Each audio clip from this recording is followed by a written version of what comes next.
Okay, good evening, friends. Let's have this next session of 40-second comprehensive course on echo. Today, we are going to talk about M mode and 2D measurements, planimetry, left and heart and right heart dimensions. Dr. Abhijit Chatterjee could not make it today because suddenly fell sick. He was running high grade fever with some change in his voice. So, I'm here to take up this talk. And with this talk, I'll be showing you some live demonstration on EchoPack, how to do various measurements. That's the important thing. These M modes and 2D examinations, they are the backbone of any echocardiographic examination. Why? There is a necessity of having a uniform standard worldwide dimensions. And we have taken these dimensions from recommendations from American Society of Echo. Fortunately, I'm happy to say that many dimensions have been published from India also. And Indian Academy of Echocardiography is in a pipeline to publish some of these normative data over a period of time. And maybe this year we should have our normative data. Echocardiographic examination is performed with the objective of qualitative and quantitative assessment of the heart. What do you mean by qualitative? What do you mean by quantitative? Qualitative is when we look at an LV in four-chamber view, we always understand LV is bullet shaped and bigger in size than RV. RV is triangular in shape and is present adjacent to LV. Similarly, but when we have to really say that whether this is dilated or not dilated, then we have to put our emphasis on quantitative assessment of these structures. These measurements are used for quantification of volumes, area, linear dimensions of LV cavity, estimation of contractile function of the heart. And all of you must be thinking, what is a contractile function? It's an ejection fraction which goes synonymous with the echocardiography. Assessment of regional wall thickening abnormalities, determination of LV mass, monitoring a disease process over a period of time. What do you mean by monitoring a disease process? Suppose your RV is dilated, then we monitor over a period of time whether our size is reducing or not reducing.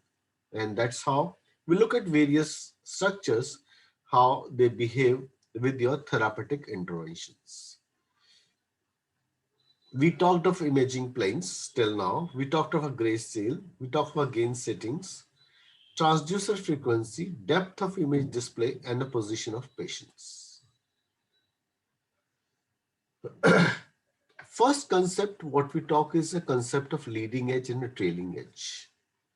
M mode measurements are made from leading edge to leading edge. I'll come in a couple of minutes. What do you mean by leading edge? What do you mean by trailing edge? Whereas the two-dimensional measurements are made from trailing edge to leading edge, then we have to have a really optimal gain setting. I'll try to show you today. What do you mean by optimal gain setting in two dimensions echo? Then images are selected and dimensions are recorded in end systole and end diastole. Prashar sir were very categorical in telling you what do you mean by end systole, what do you mean by end diastole. So all these points, when we look at a leading or trailing edge, when we measure M mode is leading edge to leading edge, when we measure 2D is trailing edge to leading edge. Now I'll be showing you some exceptions where we change these things by modifications. What is optimal gain setting? And then images selected and dimensions are recorded at the end of systole, at the end of diastole. Let's look at this image talking of leading and trailing edges. And if you look at this image, leading edge, trailing edges, if you look at this imaging quality, if I'm going to measure an M mode, how do and where do I measure it? This is a M mode section of two dimensions imaging. And all of you now by now must be understanding This is septum, this is posterior wall. And when we look at these measurements, when I'm measuring this two-dimension imaging, I'll be taking from lower end of this image to upper end of this image. Over here, spend a couple of seconds over here.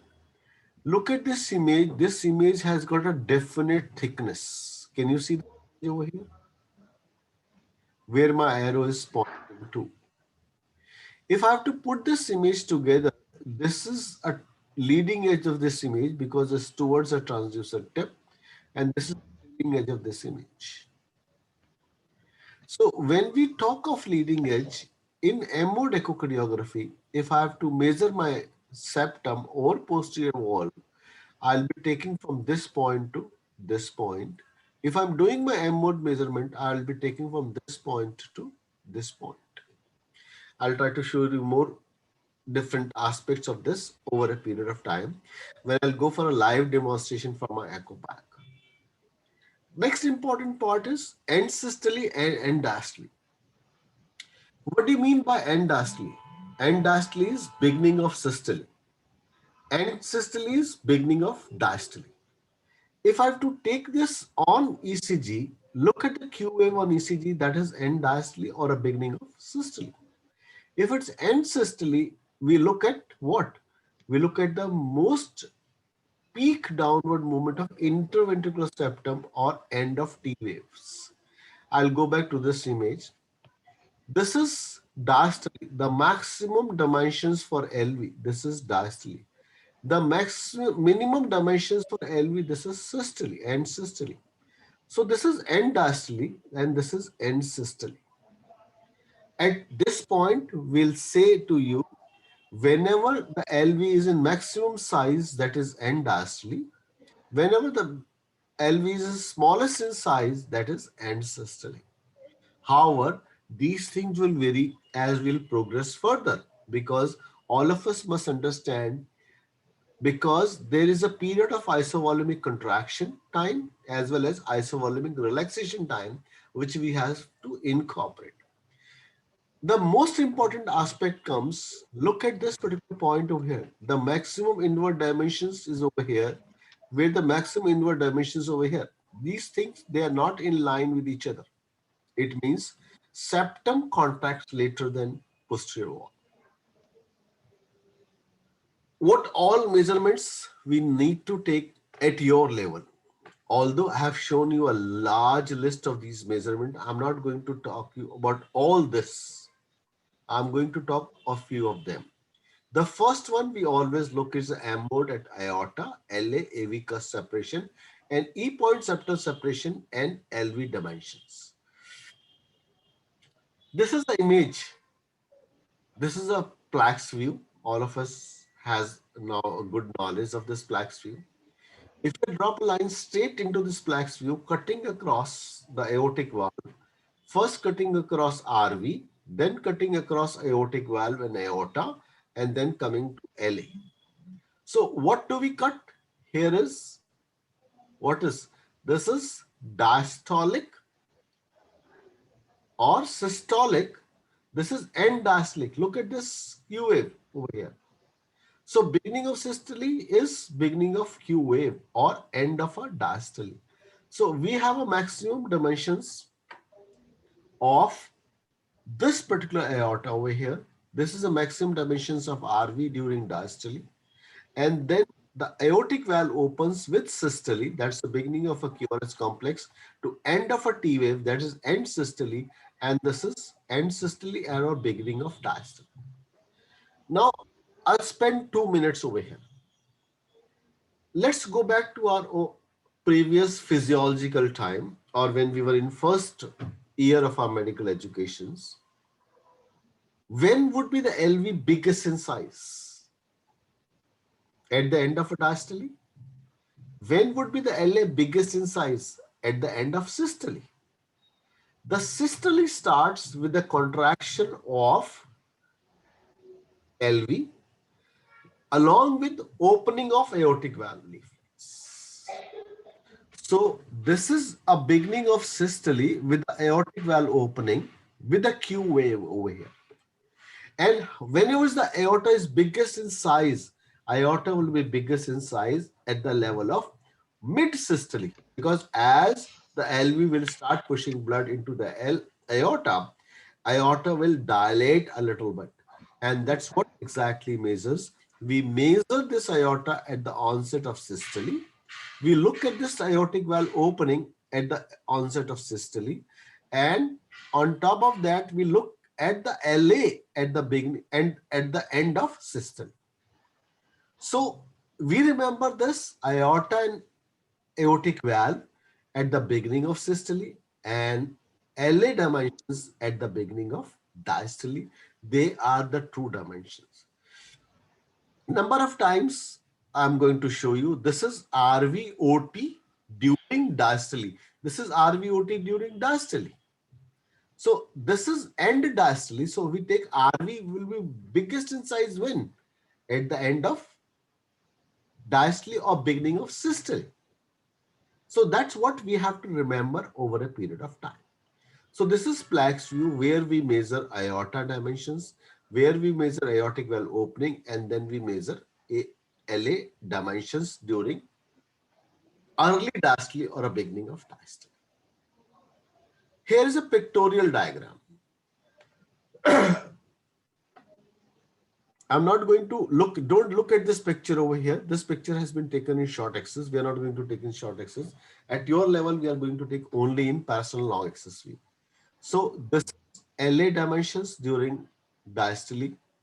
This is aorta dimensions during early systole, and this is aortic valve cusp separations. Look, aortic valve will always open in a rectangular form. You can see, but we measure in the early period of a aortic valve opening. If this aortic valve does not open in a rectangular form, what does it mean by? It means by this some other way the blood is leaking to other chambers. Suppose my aortic valve is triangular in shape. What does it mean by triangular in shape? It means that blood is leaking to through mitral valve back to LA. So aorta takes shorter time to open and does not remain as rectangular shaped. So this itself tell you, look, mitral regurgitation is present or some shunt is present through which aorta is pushing back blood to the other chambers. So I need not repeat it again. Here is aortic measurement, leading edge to leading edge, then leading edge to leading edge is LA dimensions, and then aortic valve opening from here to here. Next comes same, if you move your cursor from aortic valve to the tip of the mitral valve leaflets, what do you get? E, this is D point, this is A point, E point septal separation. And how do I tell in my practical classes is, what is E point septal separation? E point septal separation is a marker for LV dilatation. And all of you have understood this particular phenomena. The LV cannot dilate in the apex. LV has to dilate in the basis or middle segment. And what I say always is, when the man is born or the woman is born, they have a big chest, big hips, and a small tummy. So here is what? Chest, here is the hips, and here is a small tummy. Whenever the LV dilates, the tummy which dilates or the middle segment of the LV which dilates. And normal, this is 7 centimeters. If it becomes more than 7 centimeters, the M mode is telling you my LV has started dilating. And that's what the importance of this E point septal separation. Now comes the next important issue is, what are the normal measurement of all this during evaluations? We have to remember these values because they'll be required in day-to-day fashions. What we were looking? We were looking at aortic root, LA, and AV cusp separations. Aortic root is up to 37 centimeters, LA is up to 39 centimeters, and aortic valve separation is up to 2.6 centimeters. I'm not going to talk about all this. Aortic valve opening is up to 2.6 centimeters. So what do we look? We look at aortic dimensions, we look at LA dimensions, we look at aortic valve opening and closing interval. And most important thing is IVS and left ventricular posterior wall. I'm going to show you this in a couple of minutes again. This IVS and posterior walls, they really play a lot of important role, because what we consider whenever our IVS during diastole becomes more than 1.2 centimeter, or the posterior wall becomes more than 1.2 centimeter, we consider it as thickened, or bigger in size, or thickness has increased.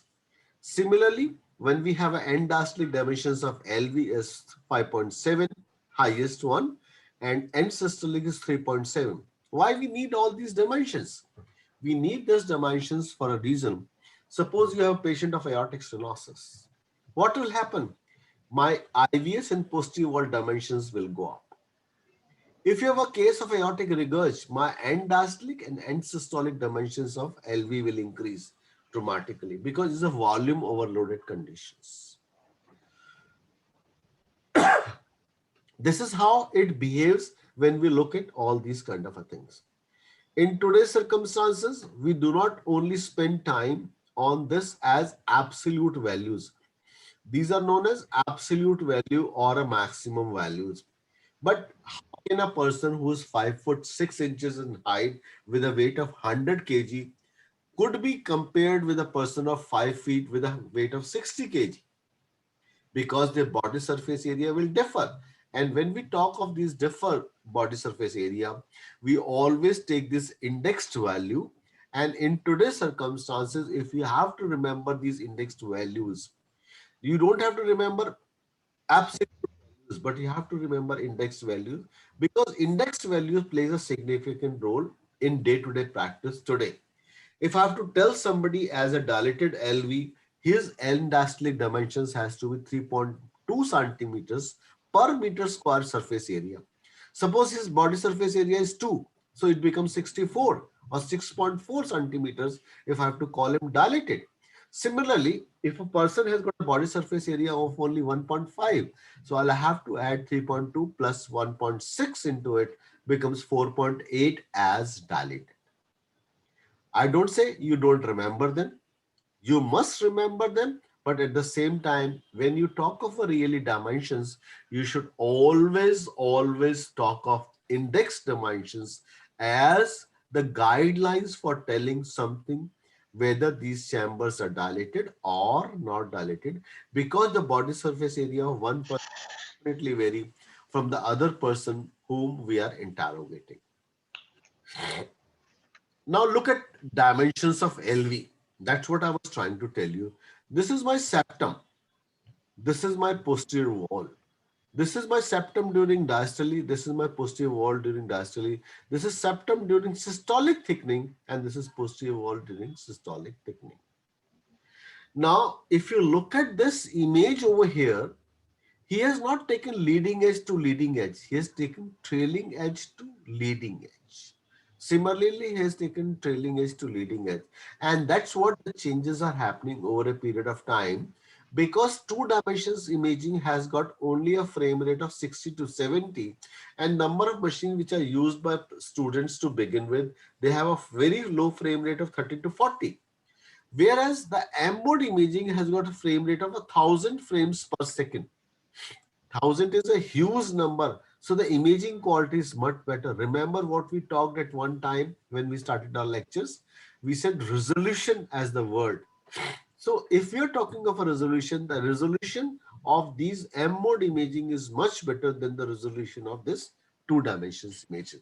So I'll show you over a period of time, what do we do, how do we do these measurements.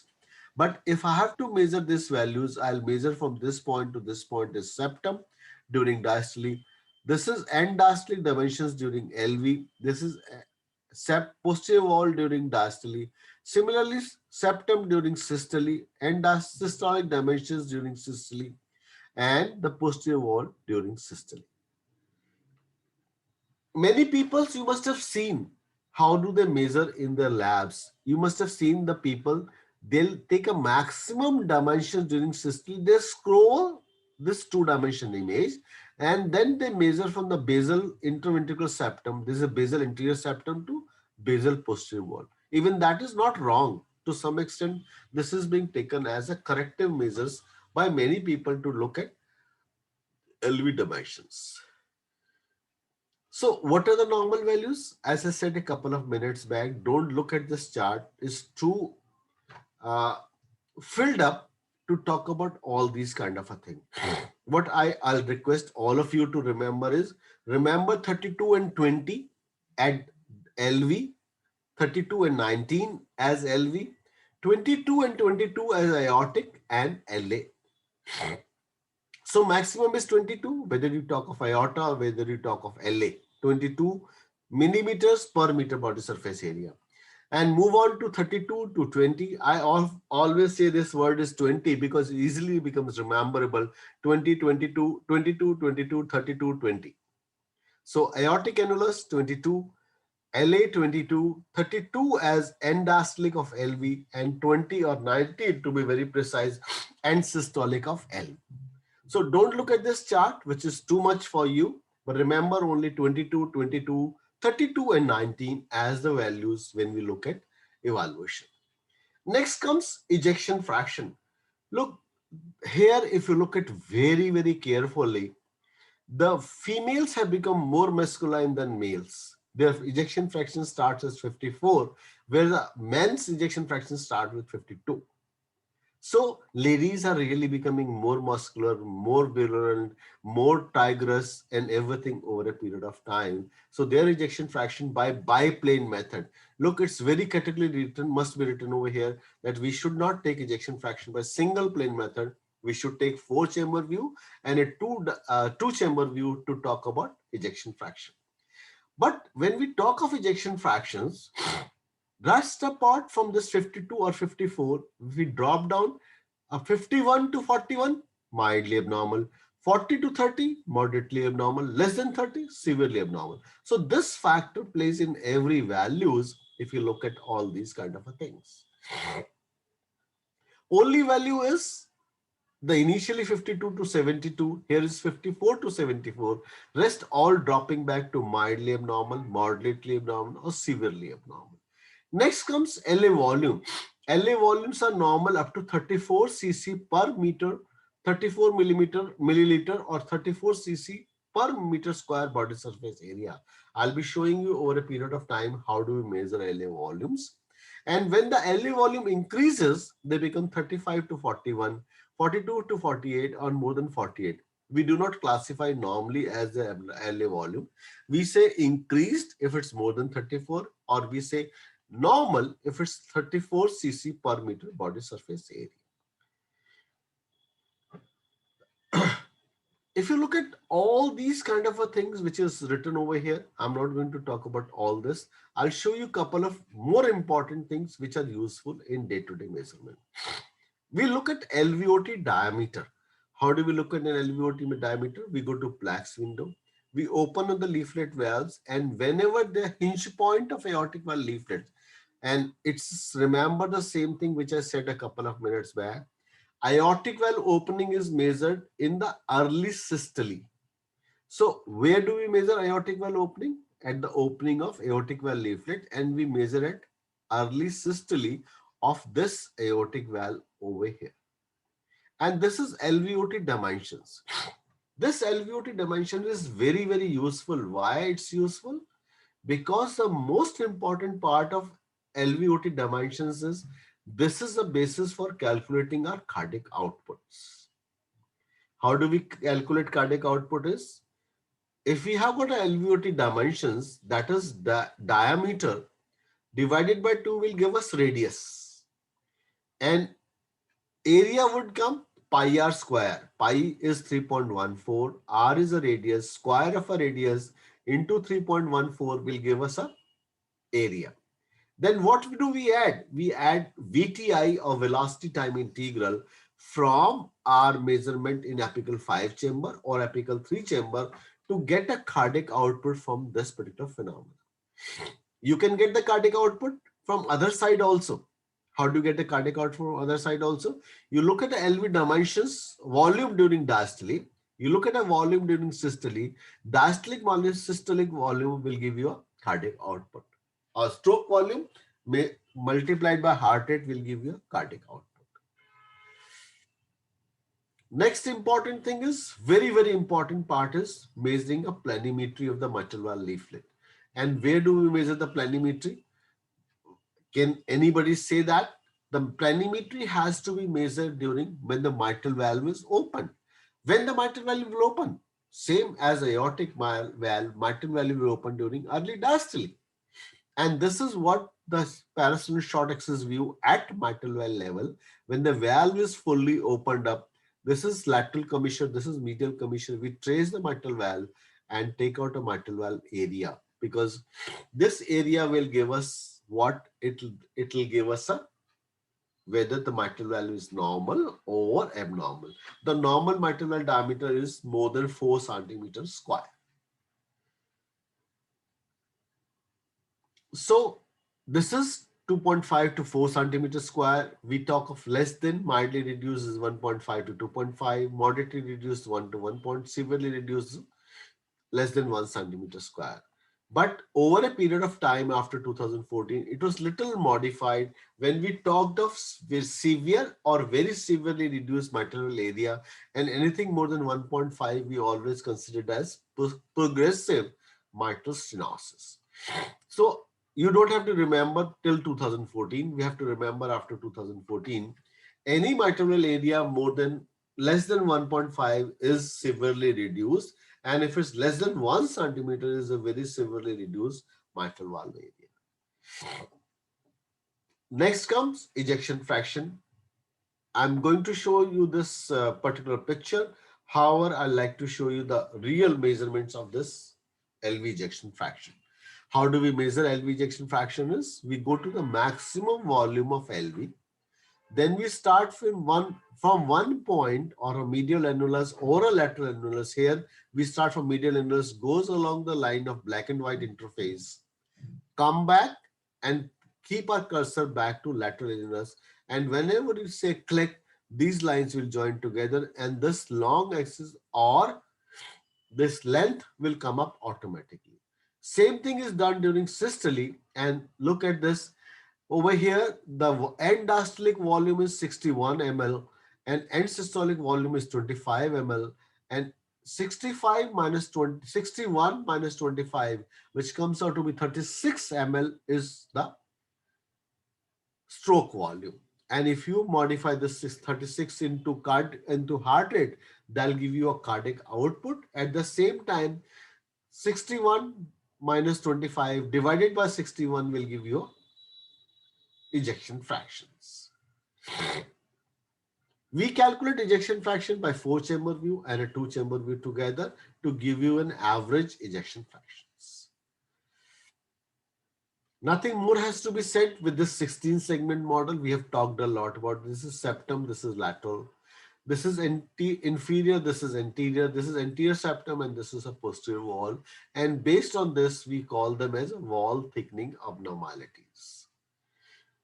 And next comes, we have talked about this also. If you go to 4-chamber view, apical septum and apical lateral wall are supplied by LAD. Mid and basal lateral wall is supplied by circumflex. Mid and basal septum is supplied by RCA. If you go to 2-chamber view, mid and basal inferior wall is supplied by RCA and rest all by LAD.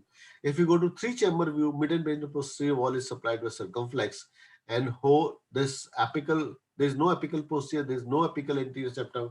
Mid and basal anterior septum is supplied by LAD. Sir, Yeah, I have a doubt, sir. Can you come to the 16 segment model, sir? it's here. 16 segment model.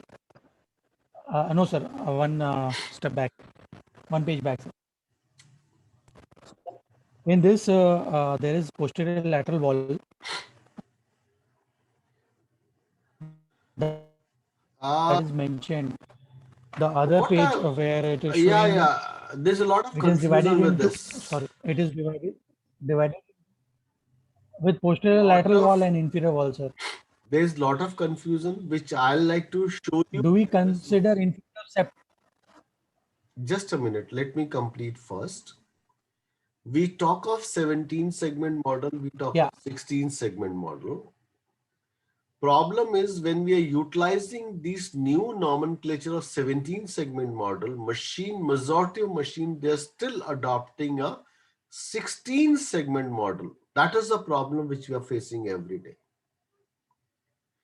Look, if you look at this, is becomes much easier to remember. This is anterior, this is inferior. This is anteroseptum, this is infrolateral. This is anterolateral, this is infroseptum. Believe my words, I do not use this 17 segment model even today also. Even the E95 of G still gives you the older 16 segment model. That is a problem. So at your level, if you want to learn 17, I have no objections, but I'll still like to teach you a 16 segment model because that is prevalent in majority of machine even today also. So it becomes confusing when we talk of 17 segment model, when we talk of 16 segment model. What we write majority in our report is we say as per 16 segment model, the coronary artery supply appears to be in an LAD territory or RCA territory or circumflex territory. That's how the easiest part comes up. And if you are doing in any machines, I don't know but much about Philips, I've not seen the latest, but older machines, they were still showing the 16 segment model. So my humble request to all of you is please still remain with 16 segment model so that it's easy for you to remember in your machines. Although there you'll find many critics of yours as well as mine when we talk of 16 segment model in day-to-day teachings. Let's go to next, LA volume measurements. How do you take an LA volume measurements? I'm going to show this LA volume measurement hopefully by EchoPack.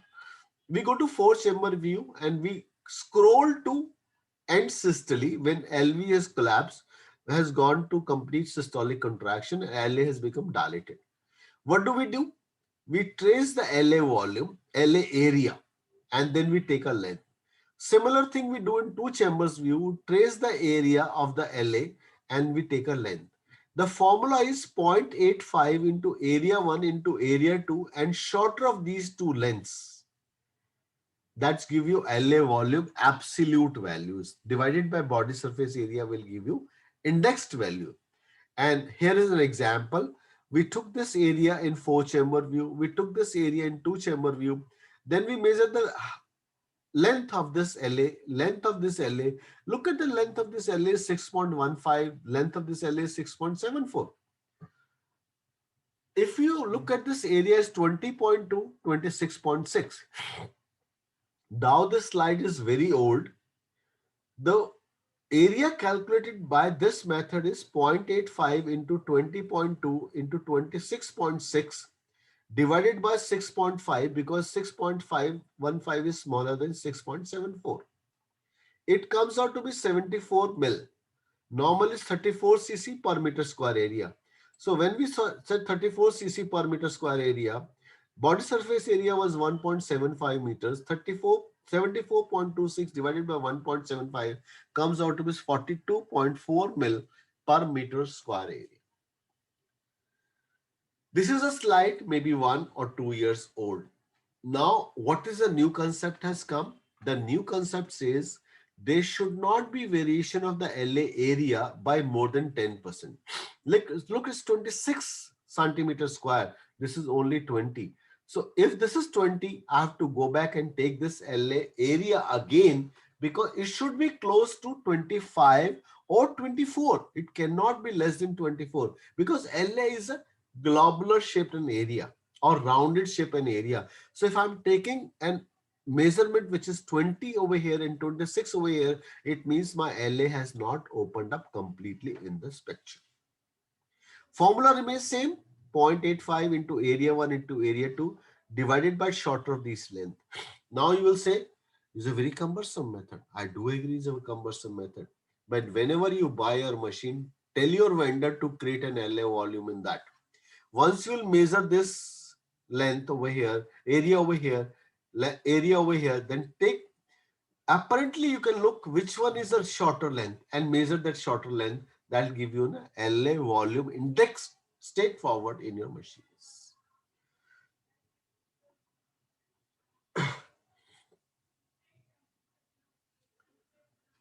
So these are the few measurements. Next comes RVOT dimensions. There are two types of RVOT which are present. This is proximal RVOT. This is distal RVOT. Where do we measure proximal RVOT? Proximal RVOT is measured in person short axis view at aorta when RV is fully opened up or during diastole, because during end diastole or beginning of systole. That is RVOT. And distal RVOT is measured at the level of hinge point of the pulmonic valve. Look, here is a hinge point of pulmonic valves. So we measure the RVOT or RVOT distal RVOT at the hinge point. Why do we measure the RVOT distal? Because again, as we look at the stroke volume at the level of,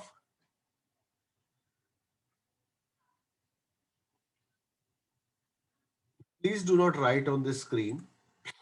As we measure the hinge point on this point, we take an RVOT output, cardiac output also at the same time.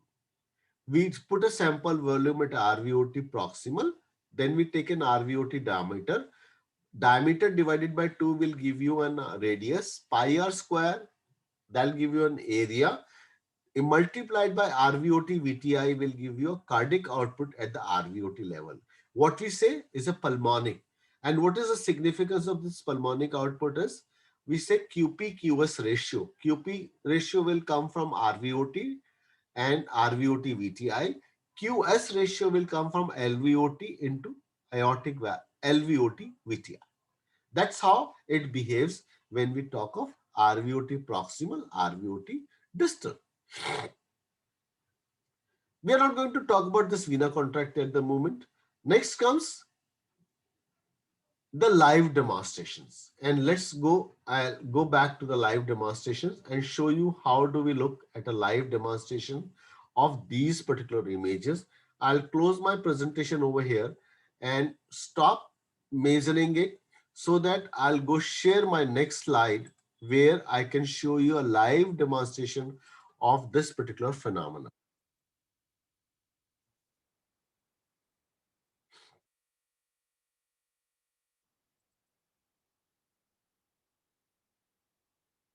Can you see my screen now over here? Anybody can open up his voice box and tell me yes. Yeah, it's visible. Okay, it's visible. So now look at the screen over here. Now we are going to take, this is an cut section across my RV, aorta, LA. So what do we look? We look at an RVOT, proximal RVOT. This is again a proximal RVOT or RVOT during diastole. Then comes aorta dimensions, then comes aortic valve opening, and then comes LA dimensions. Now I'm going to show you measurements one by one. So I'm going to measure my first aorta LA dimensions. So where do I measure? I measure, look at my cursor. My cursor is right at QRS complex. So I'm going to measure my aorta from QRS complex to over here. What is 34? And if the body surface area of this person is 1.5, 22 into 1.5 will give me what values? 31. So it's 34. It's relatively on the higher side.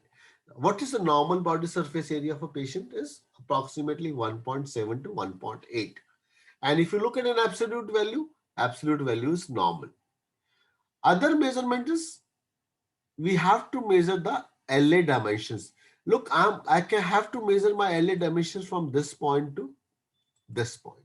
This comes out to be 44 or 4.4. If you measure by absolute value, it's high. But if you divide by body surface area, let's see what value it comes up. And third value comes up in aortic valve opening, and that is up to 2.6. And this is 2.2. up to 2.6. So again, it's normal. What is the value of aortic valve opening is? Aortic valve opening, if it's stenosis, it will not open. If aorta is dilated, that will tell you that proximal aortic root is dilated. If LA is dilated, in this section, it looks to be that LA appears to be dilated, but we have to measure by indexed values. We can measure the RVOT proximal. We can measure the RVOT proximal over here. So this is how, by putting a cut section,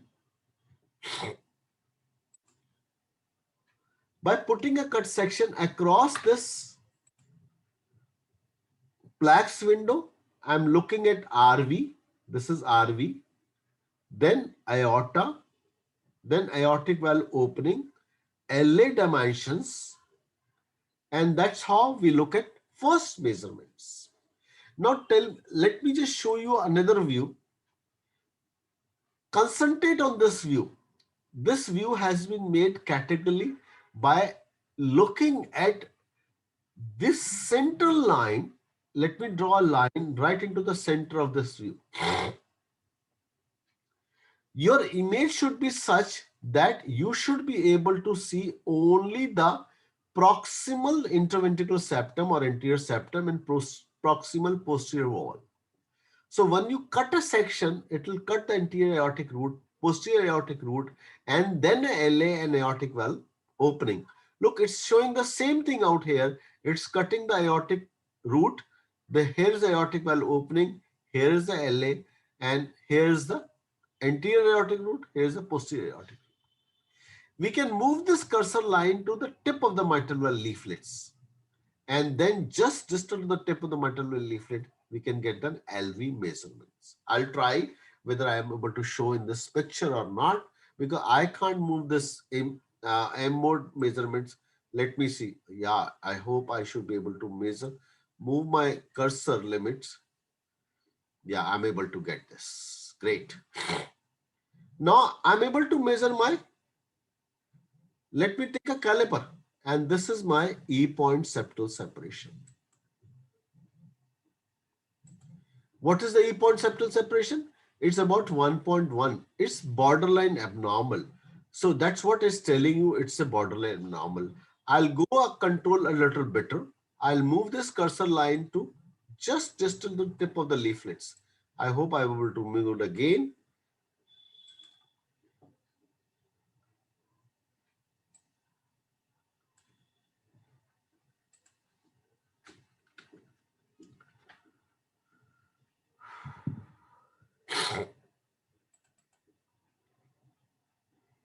So I'll take an M mode again.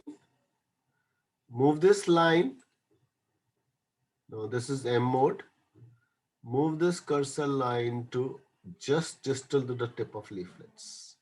Now look, once I move to distal the tip of leaflet, this becomes septum, this becomes posterior wall, and this becomes in LV dimension during diastole. But I'll try to show, because this is not a good picture imaging, to tell you, look, this is a good one. Second is, I was talking of gains. Look, I'm increasing gains over here. Can you see this gains? I'm reducing it now. So we have to keep an optimal gains so that your picture is reasonably well seen over here. Let's see this, any other measurements. If we have this measurements over here, good picture. We have a cursor distal to the tip of the mitral valve leaflets.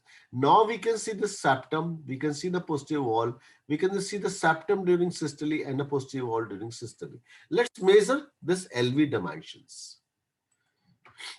Now, if you have to measure these LV dimensions, you have to be very, very careful, because what exactly is, look, this RV is very chinky RV over here. So this RV is only this much is RV. Here is the point of contact of RV free wall, and this is only a small chink RV is present. So where we are going to measure? We are going to measure our septum, that's the maximum dimensions during diastole. Next measurement goes down. Then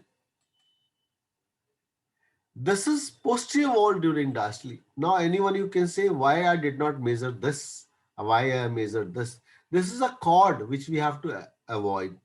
Similarly, now I have to look at the same line over here where my line is going. So my line is going over here in this patient. So this is my dimensions. This is my dimensions and this is my dimensions. Now let me tell you like how do these measurements appears to be over here.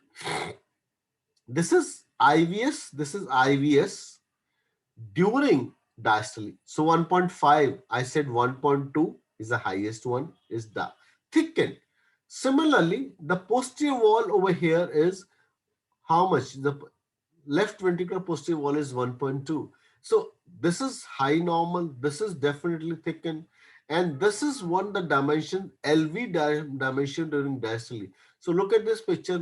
LV internal dimension during diastole is 59. Now 59, if you remember, I said 5.7 is a high normal. So my dimension is a little more. And at this is time when we look at what? We look at indexed value. And what is the indexed value we talked about? 32 millimeter or 3.2 centimeters per meter body surface area. Then next is, this is LV internal dimension during systole. So what is my internal dimension? 33.7. And what we talked about? Anybody remember? 3.7, 3.8, what we talked about the internal dimension during systole. At this point, I like to say again, it tells you about ejection fraction also. But we do not take an ejection fraction of this particular value. Why we do not take an ejection fraction is because if you have an anterior wall MI, we have an apex which is gone. And bases, they contract vigorously to contribute to the cardiac output. In this fashion, we'll be looking at a higher ejection fraction by hypercontractile anterior septum and a posterior wall.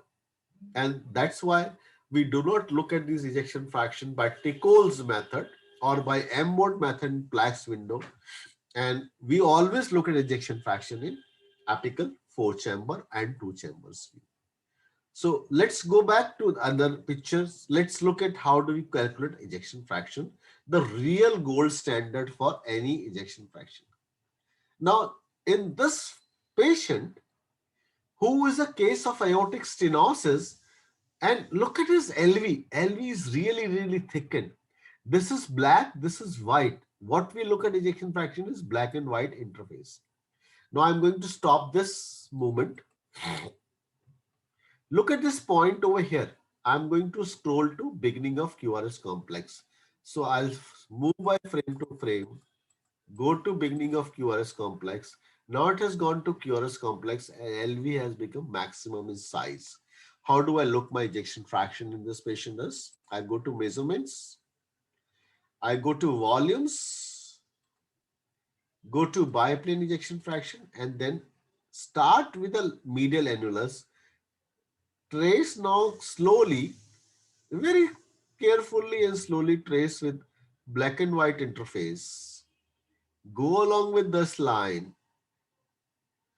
Go to apex, come back gradually. Now, at this point, I have to think where I should take it over here or I should take it somewhere else. I do not know where to take it. So what do I do? I'll go back, go to escape. And once I go to escape, I'll take this picture again. And now by looking at this picture, I know where my black and white interface is. So now I know I'm comfortable with this, but I'm now comfortable my black and white interface is over here. So what I'll do, I'll increase my gain a little bit. Now increasing your gains a little bit, I can see it much carefully, much better than before. Now I'm going to scroll it back to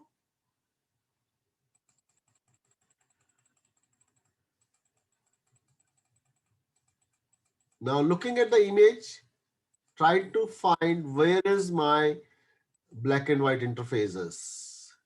Now I'm very categorical to say that my black and white interface is over here. And still, in case you are doubt, you can run that image. Look, my black and white interface is not over here. My black and white interface is over here. So I'm going to freeze it again. So once I'm going to freeze it over here, I'm going to bring it back to the end diastole.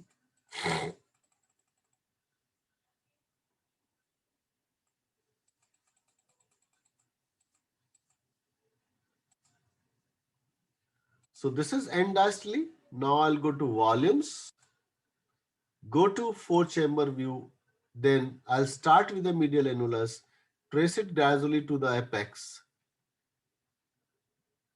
And now I can say this is my interface, black and white interface over here.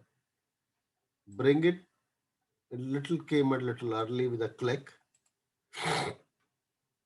So my end diastolic, four chamber is 8.3, end diastolic volume is 116 mil or milliliters or cc over here.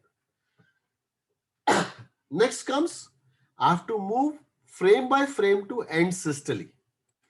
I'm moving frame by frame to end systole.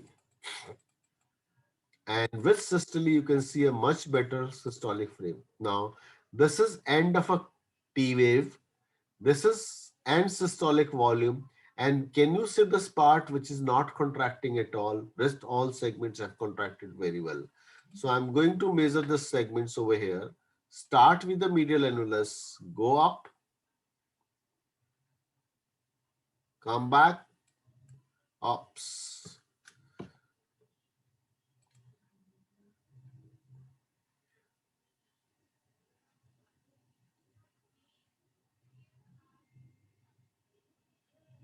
Come back gradually. So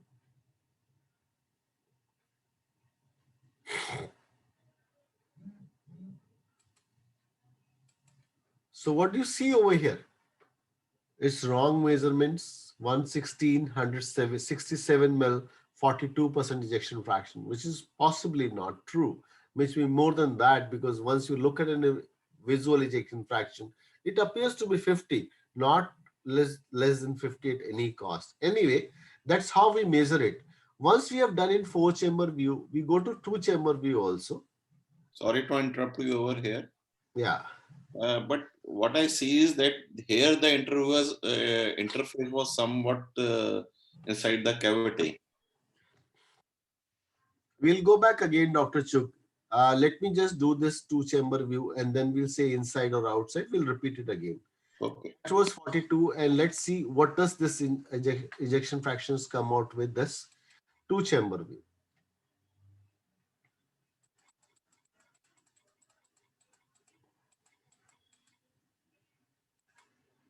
So now my interface is over here, right? The anterior wall, inferior wall interface is over here. This is what? This is chords. And if we want to prove it with this chords or something, no, these are not chords. These are chords only. The black and white interface is over here. So we have to be very, very careful where we are measuring. And that's what makes a lot of difference. Like when we talk of ejection fraction, many people, they give a many values. And once we look at these values and measure by ourselves, then we decide, no, my measurement is only 42.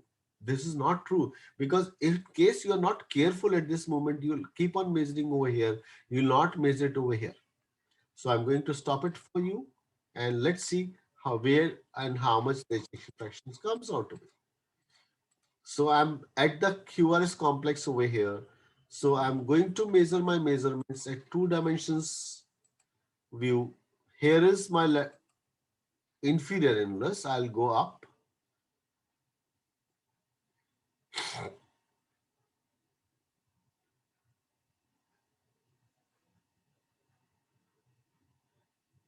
So I'm coming down gradually, gradually, gradually. Now this is, now look, I can put them at the apex. Now look at this cursor. This cursor has to be right in the apex. And that's giving me 140 cc of more LV dimension, end diastolic volume. Now I'm going to move frame by frame.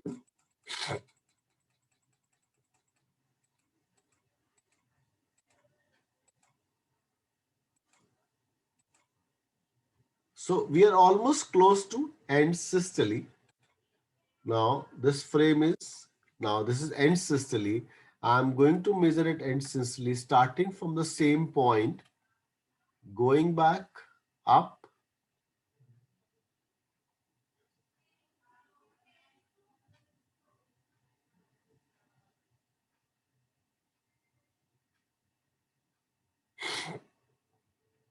join, and now I have to fix up my tip. Now the ejection fraction by this method, we can see two chamber view, modified two chamber view over here. It gives you an ejection fraction of 49%, and that was 42 or 43. So this is somewhere like, how do we look at ejection fraction? And by this method, as I said earlier, the ejection fraction appears to be 50%. This is close to being a 50% ejection fraction. So this is how we look at an ejection fraction. And many people must be wondering, why can't we do an ejection fraction by four chamber view again? So even I would like to do a four chamber ejection fraction again, because I'm not really sure that 42 ejection fraction was right or wrong. So I'll switch over to frame. So here we are beginning of a QRS complex. We do not have a good lateral interface. So I'm increasing my gains a little bit, run a frame a little bit again. Now look at this. This is my endocardium. Clear? So you have to be very, very careful. And that is the reason why many people, they have a different kind of rejection fractions. So I'm going to freeze it again. I've increased my gains and little bit of increase my gains, and I'm going to move my picture frame to back to beginning of systole. Some people call it maximum dimension during diastole, maximum dimension during minimum dimension during systole. So I'm going to measure again. Let's see a four chamber view. How does my four chamber view behaves? And I'll have to respect Dr. Chug's views, whether we were right or wrong. Dr. Chug can correct me at any time whenever he feels like.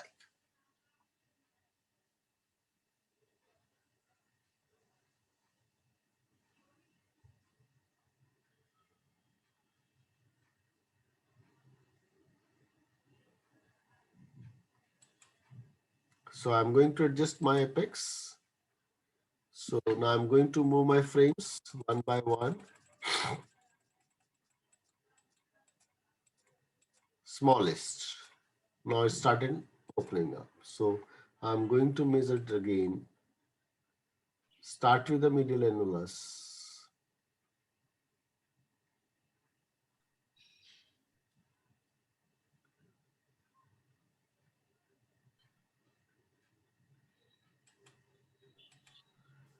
Oh, it's come out to be 62% now.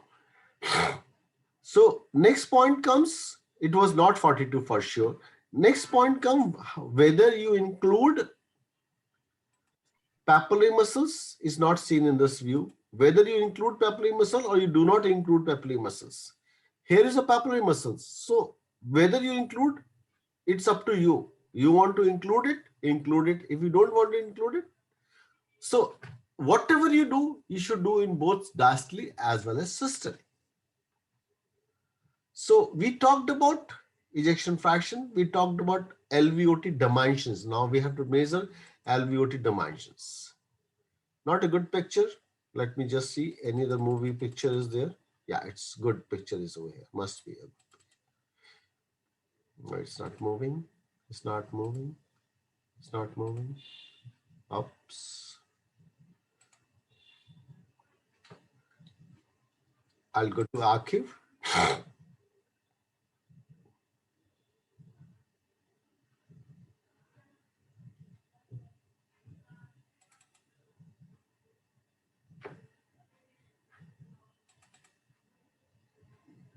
Yeah. So I'll get rid of a colors completely.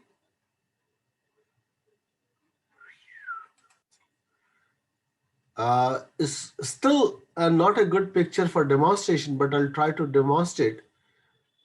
This is plaques window. And if you look at carefully, I'm not comfortable even this. Let me have some more pictures. Yeah.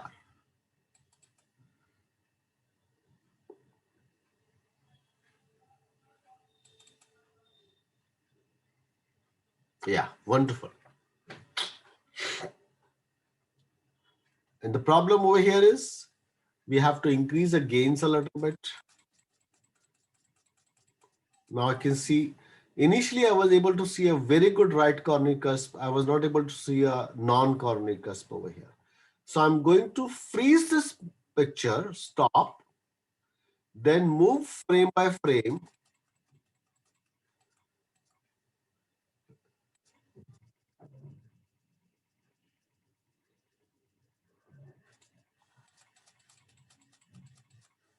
Okay.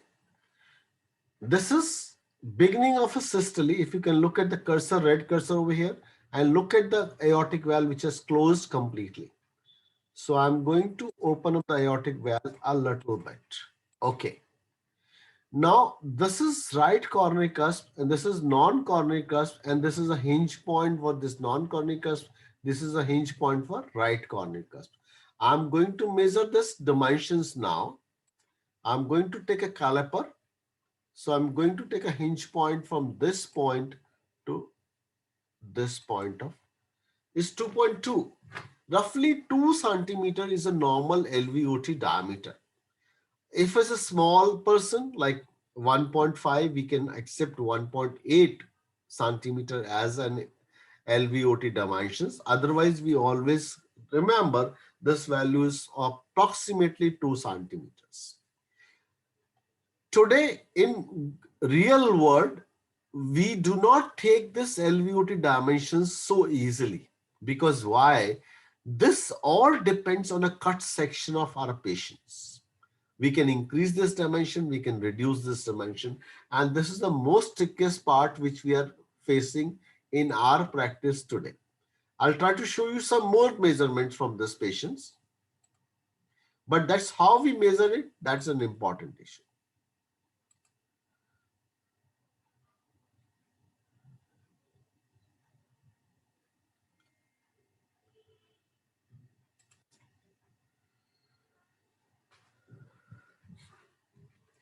As I said, this aorta should be as horizontal. If we cut this section right into the center, this aorta should come into the center. That's what the practical aspect is.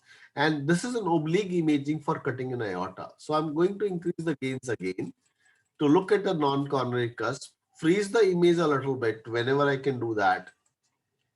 And I'll scroll it back in my frames. Here is my aorta is closed, is about to open, and it is opened up. Look, this is closed aortic valve. This is just opened up aortic valve. And where is the hinge point? Here is the hinge point 1. Here is a hinge point of 2. So if I take my caliper, look, it will be variable. It cannot be same at every measurements. 2.4. So that's what we do number of times when we are really looking at a cardiac output and a stroke volume. And these things are very important when we are doing an aortic valve evaluation by continuity equations. Whenever we'll talk of this aortic valve evaluation, we'll talk about this. And in today's circumstances, why is measuring aorta or aortic LVOT, we measure it number of time to come to consensus. Look, that was 2.4. That was 2.2 earlier, now 2.4. So we go number of times to measure our LVOT dimensions. Anybody sitting out here can say, what is the difference between 0.2 and 0.4?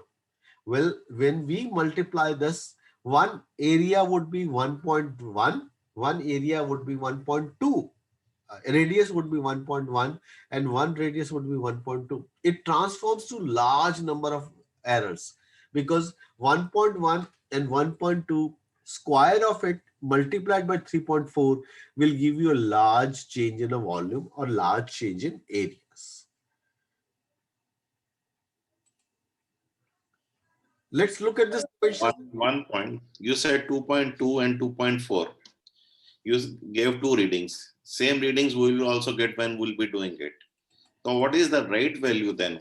How can we say this is 2.2 is okay or 2.4 is okay? Which is the correct reading then? I'm coming to it again. Right now, I have taken a next set of patient, next clip of the same patient. Look, this patient has gotten a QRS complex, beginning of a QRS complex. This aortic valve is opened up. Now I'm going to move a frame a little bit. Now this aortic valve is opened up.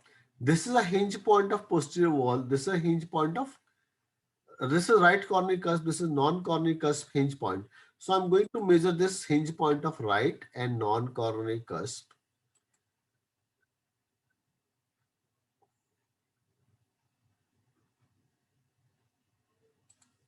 So what's the value? 2.1. So what exact answer is? We do it number of times to come to consensus.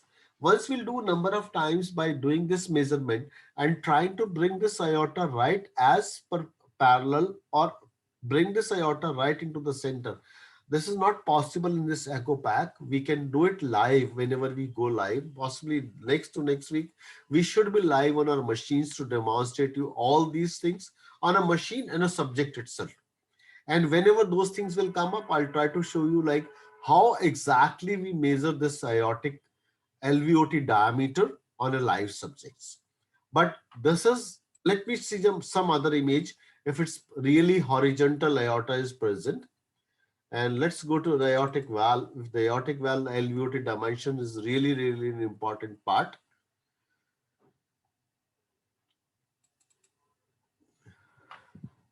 Look, this aorta is horizontal, but imaging quality is not very good for demonstration purposes. Let me see some other imaging qualities. Nilofer, 37 years, female with aortic stenosis. Yeah, I think we have got something to show you today. She has gotten tachycardia. Let's see the next picture. No, that's frozen frame. So I'll increase the gains. I'm increasing the gains for Nilofer. I'm going to stop her imaging quality. And now I'll get this frame to the, when the aortic valve is just opened up. So I'll go to this aortic valve is just opened up. Yeah, it's, can you see this closed and this is opened up. I can't see a hinge point over here, but I'll try to measure wherever it can presume to be. Look, it's 1.8 or 1.9 for this patient. So remember this point, whenever we're going for live demonstration, we'll try to show you how to exactly measure LVOT dimensions.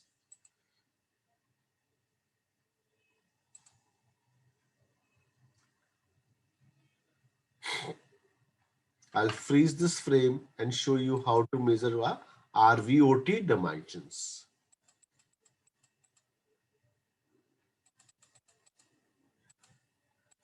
Look, this echocardiography is not for a virtual session. Echocardiography is a live sessions. But still, as much as possible, I was able to get this echo pack from G lately, though with a lot of difficulties, but we were able to show something which was otherwise was not possible. Not for a good imaging quality. Let's look at some other picture.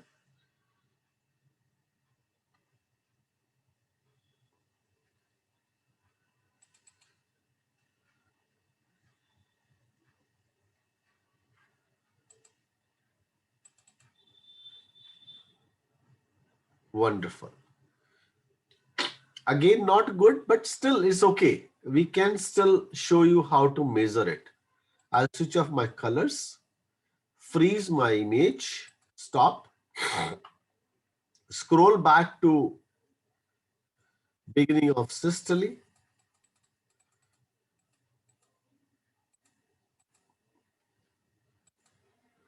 Now move to opening of aortic valve leaflets.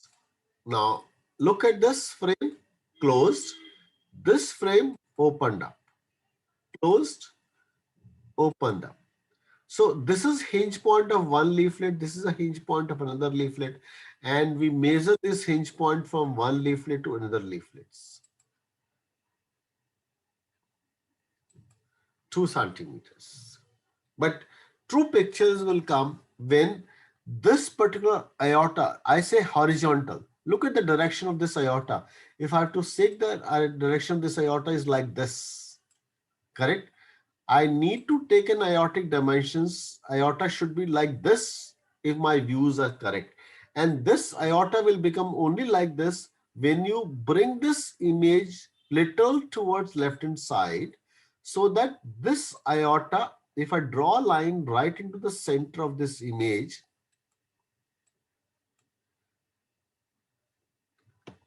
if I draw a line right into the center of this sector is bring this aorta into this central line.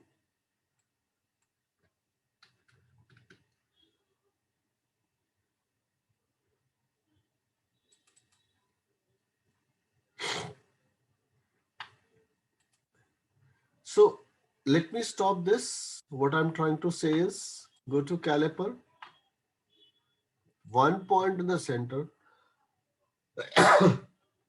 straight down. Look, this sector is divided into two parts. One part is this, one part is this. So if I have to correct measurements, my aorta should be like this. Wherever right now my aorta is like this. So once I'll try to bring this image to the left side, this aorta would be right into the horizontal position. As I showed in the first patient, that first patient aorta was absolutely horizontal. If I go back, what I'm trying to say, the concept is,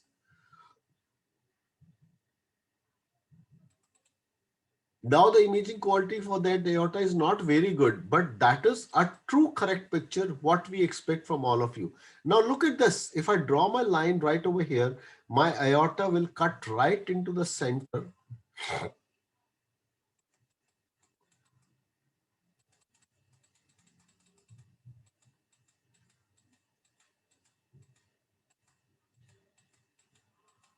Correct? So if I draw my M mode, which is right into the center, so it's cutting, your aortic valve opening is seen, your aorta is seen. And once you measure it over here in this hinge point, that will be absolutely correct. And let me try in this patient, because this is what I feel is possibly a correct thing. But imaging quality is not very good to tell you, because I want to show you a hinge points. Here is one hinge point. Here is, I can't see another hinge point over here. So this is what my aorta is. My aorta is absolutely horizontal for evaluations. Similarly, if I draw my line from top to bottom, is absolutely vertical. So once you do this kind of a Plex window, you will come out with an exact measurement of these people coming up for evaluation of these subjects. So I'll put a stop over here. Request for your questions, because this measurement is the most important thing. Whatever we are doing today, or whatever we are doing over a period of time, is these are the basics of our echocardiography. And once we talk of the basics of echocardiography is, then only we'll be able to put these basics into practice, because we have to understand what is normal, what is abnormal. And when we talk of a normal versus abnormal, then only we'll be able to get a best answer for our evaluations. I'll stop my